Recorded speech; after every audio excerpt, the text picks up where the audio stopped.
Hello, world. Today's broadcast is inspired by Racketeering Judge Richard McMonagle. The judge who retired from Cuyahoga County Justice Center Courthouse walked across Lakeside Avenue and again became a sitting active judge. Extorting Clevelanders now retired, Richard McMonagle receives 2 checks. And here's how it goes. He receives 1 check as a retired judge, and he receives a 2nd check as the sitting current active judge on Lakeside. Hello from Cleveland, Ohio, hosting the 2016 Republican Convention. Today is May the 24th of 2016. Let's go at the news. And there's plenty. And when I say plenty, there's plenty news today. The first bit of news has to do with a Cleveland patrolman and a federal judge who gives the okay to charge a case against the officer for excessive force. The federal judge decided to look deeper than the Cuyahoga County judge. The question becomes, will the federal judge see Racketeering Judge Richard McMonagle's orchestrated hand of corruption? It's stated that there's more than enough evidence, says the federal judge, to proceed with the charges against that Cleveland patrolman. My view of it, this whole case involves the roots of racketeering, which is Judge Richard McMonagle. If you deal with the roots, you will deal with the tree. Eliminate the roots, and you eliminate the tree. The second news article has to do with, interesting enough, Ohio's charter school, which receives money for kids that the auditor, Dave Yost, says those kids do not even attend schools. My take on that is Ohio charter schools are sliding boards to prisons. I'm reminded of Ohio Governor John Kasich's promise to introduce a new GED. The way I see it, charter schools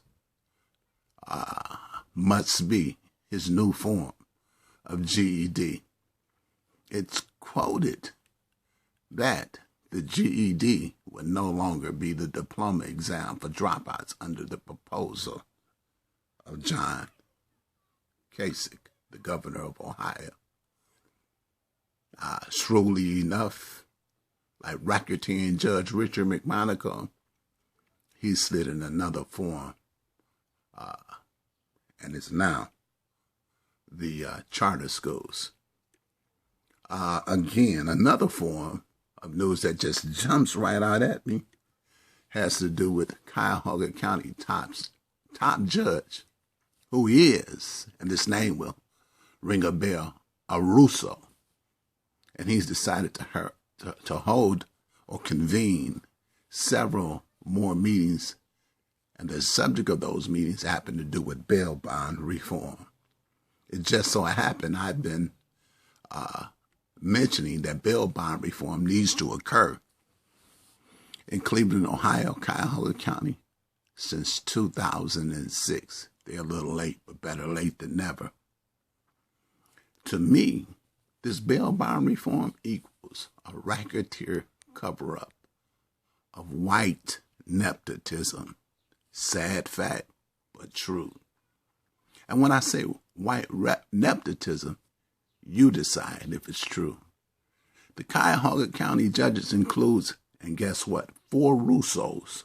One who says bail bond reform needs to occur, and he's convening a discussion group whose goal is to enact new bail bond reform. So beside the four Russos, there's two Corrigans. They're white as well. There are two Gallaghers who are also white, and a legitimately retired county worker, the former clerk of court, Gerald First. His niece is a judge, Nancy First. She's also white. There are two McMonagles, racketeering judge Richard McMonagle and his son, Matthew, is a judge hopeful.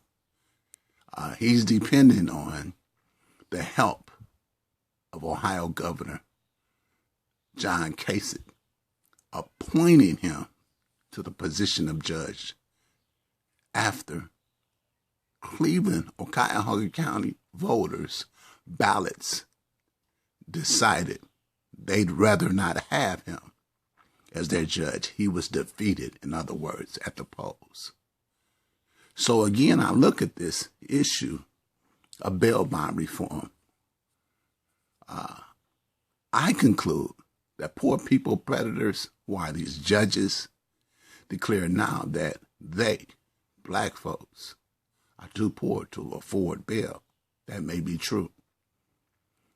But they can afford lawyers who accept money that's received and knowingly received by them through acts of crimes, and they're stuffing their pockets all the way to the bank with criminal cash.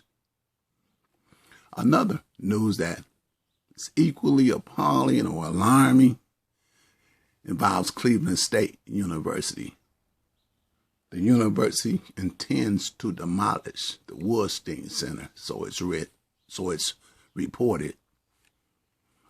The university is investing in what I like to call rising tuition costs, or better yet, prohibited rising tuition costs, which is culminated in the expected demolition of the Woolstein Center. It's pretty simple. Financial rule number 1 declares follow the money. Is this an issue of good jobs for Clevelanders? I think not. What it is an issue, it highlights and reinforces classism, just as I mentioned about all of these generations of white judges. And it also brings to light hidden racism. Okay, and now we'll deal with sports. The Toronto Raptors tied the series. The Cleveland Cavaliers high scores tanked last night. The Toronto Raptors finished Cleveland by 105 to a 99 score.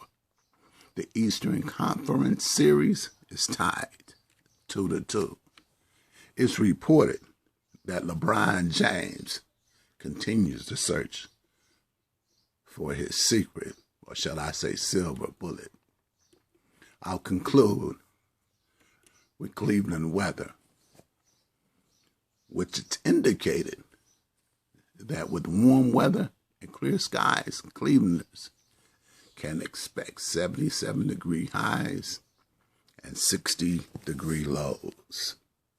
And that's your news for today from Cleveland, Ohio, brought to you by or inspired by Racketeering Judge Richard McMonagle. Good night. Good day.